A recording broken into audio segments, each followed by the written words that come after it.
These moments define who we are. Here at BD, we innovate and engineer gear for people who live for these moments.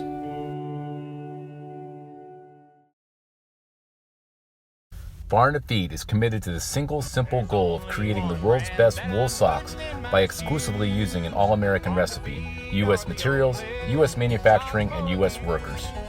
When you're walking and hiking on back roads and streets, make sure the socks you're wearing are Farm to Feed. Because the climb up is as important as the turns on the way down. Fritschi Bindings combines state-of-the-art innovation with Swiss engineering to deliver the optimal ski touring binding.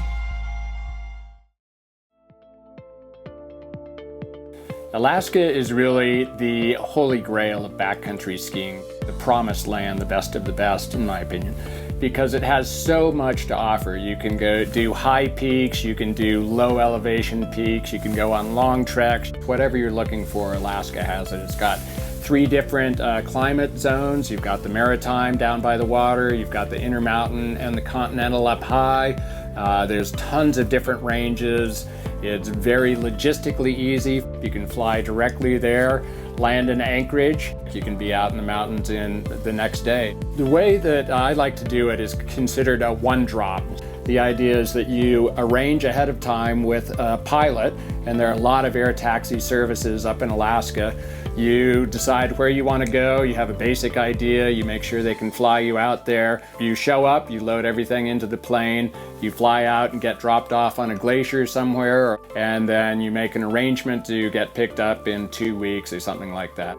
You need a ton of gear, and I look at it as an investment. If you just go on one of these trips, you're not really going to amortize the cost of a fancy sleeping bag, nice tents, all the stuff you need. So if you plan on one trip, you should probably plan on 10, which is the way to go. A great piece of gear for a trip like this is a sat phone, because weather can always change, plans can always change.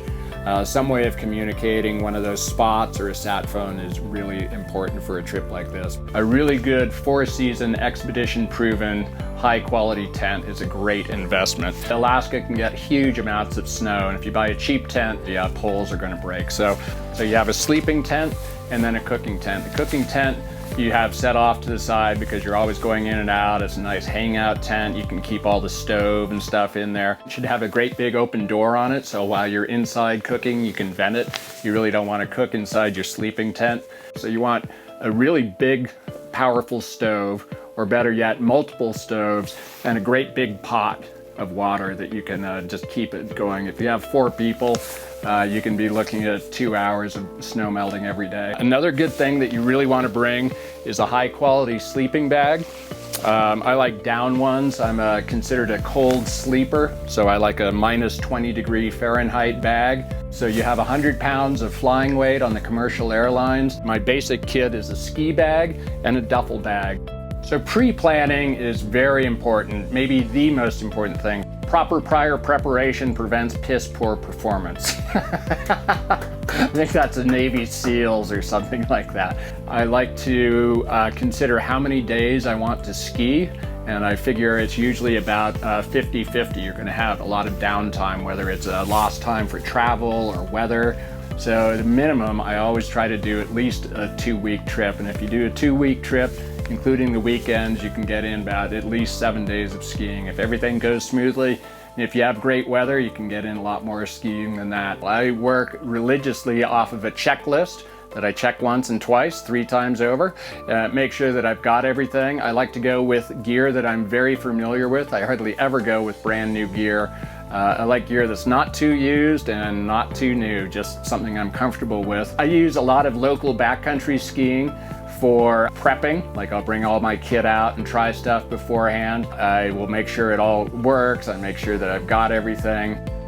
What I like to look for in a campsite is somewhere that's got a lot of different options to it. It might have some mellow skiing in case there's a lot of avalanche danger. It might have some chutes. It might have north, south, east, west exposures. It just has a lot of different variety to it. You can ski in good weather. You can ski in snow. So finding an area with a lot of options to it is really going to have a big effect on how much skiing you get done and what type of skiing you can do.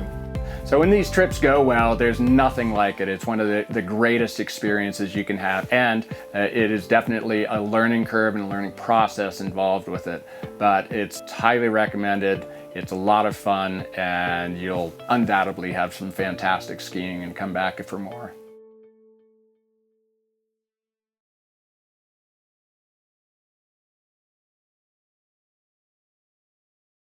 When you're walking and hiking on